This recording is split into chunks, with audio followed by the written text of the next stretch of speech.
everybody, I am back and working on a journaling card for my sewing themed journal. I am so excited to get started on this sewing journal. As you know, I've released a new sewing themed kit and I have so many supplies that I might actually be making more than one journal, I think. But in today's video, I wanted to work on a journaling card. So I showed off some freebies in my week 1 challenge. That had some dresses that you could dress up on a mannequin, but part of the page, I don't think it was on the freebies, I think it was in my actual kit. We had these Victorian ladies which I kind of just set aside and said I will do something with them later. Well, I was thinking about what I could do with them, and I've decided that these would look perfect on a journaling card. So I'm using this background die. Now you may remember I got this recently from Beebeecrafts. I did do a journaling card with the other background die that came in the set for my floral journal that I made for the giveaway, and I did mention in that video that I had an idea for this one because I was already thinking ahead to this project. So the great thing about this is it's got lots of little holes so you can do some threading. So that's what I've kind of started, and I did start it off camera because it's not a quick process. It does take a little while, and I didn't think you'd want to sit and watch me stitch. So I'm going to do one of them with you just to show you how I've done it. Now I am just using embroidery floss. Now the only thing I've probably found, and while I still absolutely love how this is looking, because I just used normal embroidery floss, I did not split it. So obviously, as you may know, you can split these off into different strands. I didn't. I just used the embroidery floss as it came. So these are a little bit thick. So I'm going to stick this onto a background. It is going to be a little bit sort of bulky, but I do love the pattern and the texture. So I have left out this part in the middle, as you'll notice, but that's only because this is where I would like my lady to go, so she's going to go in there. So I've got one more that I need to do, which is this one down here. So as I say, I wanted to jump on and show you how I'm going about doing this, and yeah, it may inspire you to perhaps do some stitching on paper. So even if you don't have a die, you could still stitch on a card base that you have. So the only one that I've got left to do now is this light pink. So it's this colour here that I'm going to do down at the bottom. So all I do, I'm just going to move those bits out of the way, and I'm going to zoom you in a little bit. Okay, hopefully that's a bit better and you're a bit closer. So you're just going to need a teeny tiny little bit of tape. Now all I do is cut off a little slither like that, and then even that I tear in half. Okay, so you get 2 teeny tiny little squares like that. I hope you can see them on camera. So 2 tiny little squares. I am just going to stick them to the side of my desk for now.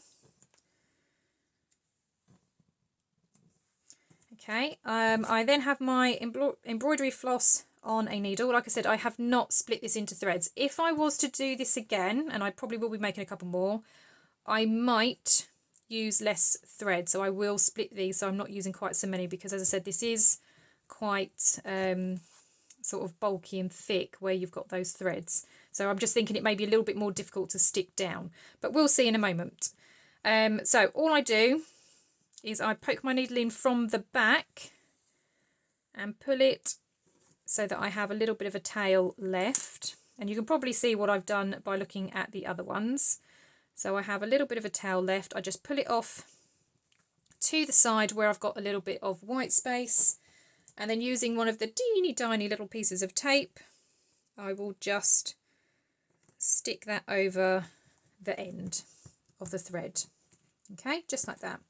And then all I'll do now is just start threading. So I'll go from the centre out and pull. Obviously don't pull too tight because you'll end up ripping it, and then again back through the centre, through the next hole, and just keep going round. Now I do tend to try and turn it and put my finger on it just to kind of hold the thread in place so it stays reasonably taut. I mean, again, like I said, you don't want to pull too tight because you don't want to end up breaking or ripping the card. but yeah, you just literally keep going round and round like this. Oh, nope, I've made a mistake. Hang on, I'm going the wrong way. Okay, that's how not to do it. Okay, so back in through the middle. That's what I was supposed to do. Out to the side. In through the middle. And that's it. Round and round and round, doing the same thing. As I said, it's a little bit time consuming. Especially if you were obviously to do the whole card. I haven't. Like I said, I've kind of made it a little bit of a pattern and left that space down the middle so that I can obviously fit my lady on. But yeah, if you were to make this as a greetings card or something, and you were to obviously do the entire panel, yeah, it's not a quick card. But I think the effect is really, really beautiful, which is why I wanted to jump on and show you what this die looks like when you actually do some stitching on it, because I think it is super pretty.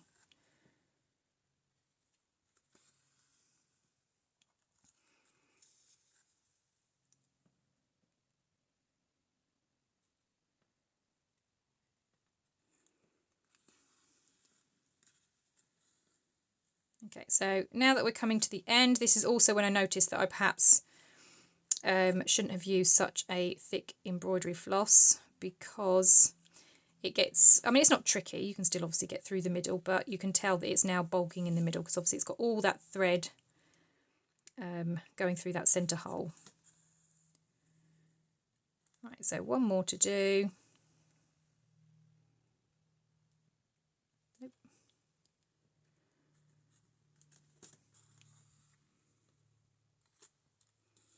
Okay, so once I've gone through that hole, I then loop it through the last hole that I've thread through. And then from there, I will come in the loop and I will tie a knot. So I just put my finger down to keep it all nice and tight. And I'll put my knot in. I will then snip off the end. And then that last little bit that's poking up, that's where I use my second piece of teeny tiny tape. And again, I'll just stick that down and it just holds it in place. So you can see that I've done that for all of the others as well on the back, but that's then how it looks. Okay, so the next part of my plan is to stick this down onto this card base, just so obviously it's got something solid to sit on. I've gone for brown only because obviously my lady is that kind of brown colour as well, so I just thought it ties in quite nicely.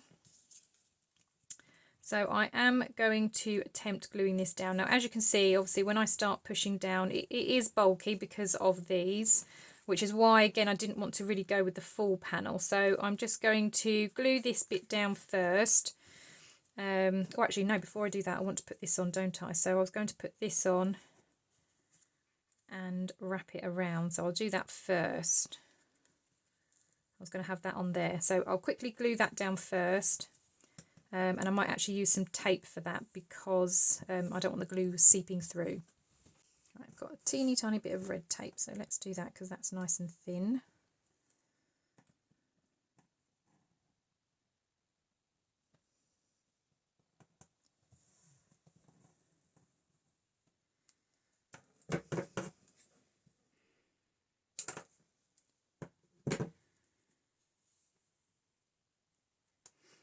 Just going to snip that bit off the end there.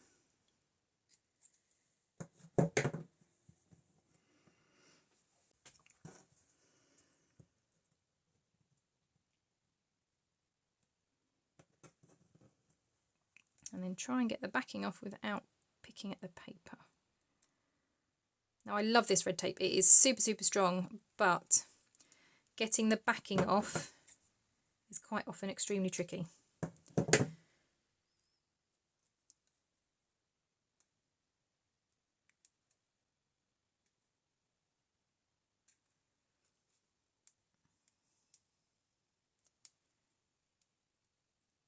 Ah, there it is.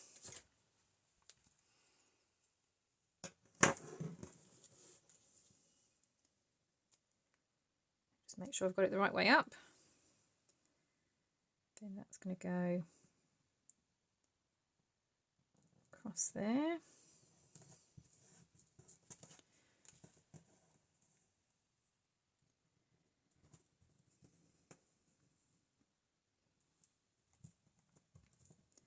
And fold that round. Okay, so that's now like that. And then what was we going to do? Is going to have the lady, and I've got the word seam. And I was thinking I might need some lace or something else just to go with it. Let's have a look, because I've got this still.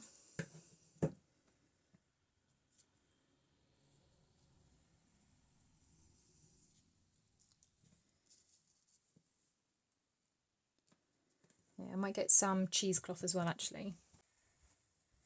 Okay, so I'm thinking instead of this little piece, I might have this, but have it tucked under, but poking out then at the bottom. So let's cut that off.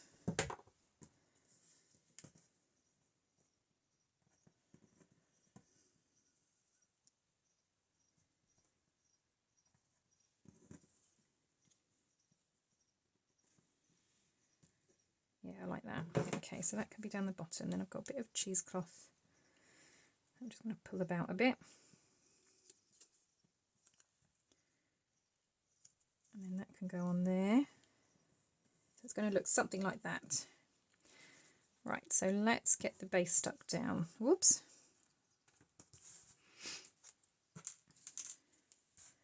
So the lace is going down the bottom.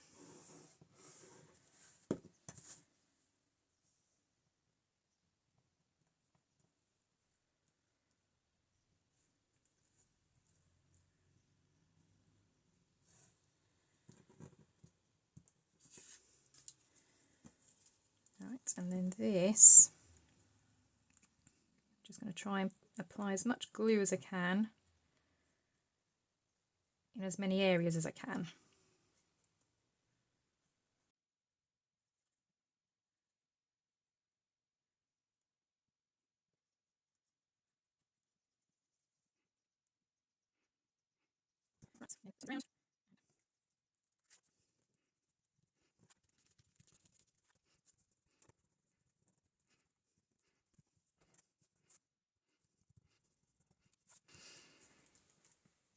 Right, okay, so we've got her then.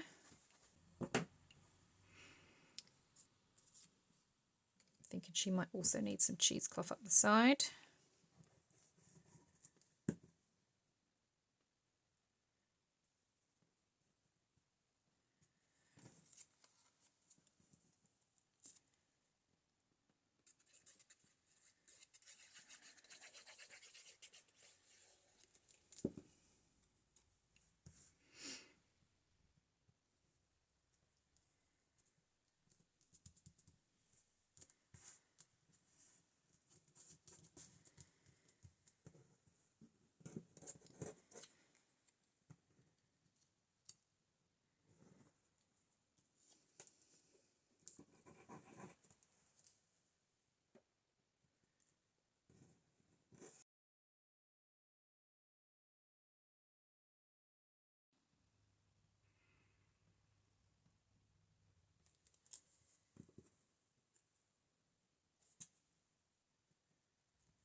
And there's the finished journaling card. I think it's turned out really, really beautiful. If I was to make one again, I possibly would use less strands of the embroidery floss, but I still think this looks really, really pretty. And as well as a journaling card, I was also thinking that this could be a book plate, so something that goes on the front of a journal even. I think it just looks really, really pretty with all of that stitching. This is such a great die. As I said, I received this from Beebeecrafts. It was a pack of 2 background dies, but I really love the stitching on this. I think it's just such a clever way to add texture to a greetings card or a journaling card. Well, that's all from me today. I hope you found a little bit of inspiration here. I will, of course, have the link down below for the die if you're interested in purchasing yourself. Thank you very much for watching, and I'll see you all in the next crafty video. I'll see you later now. Bye bye.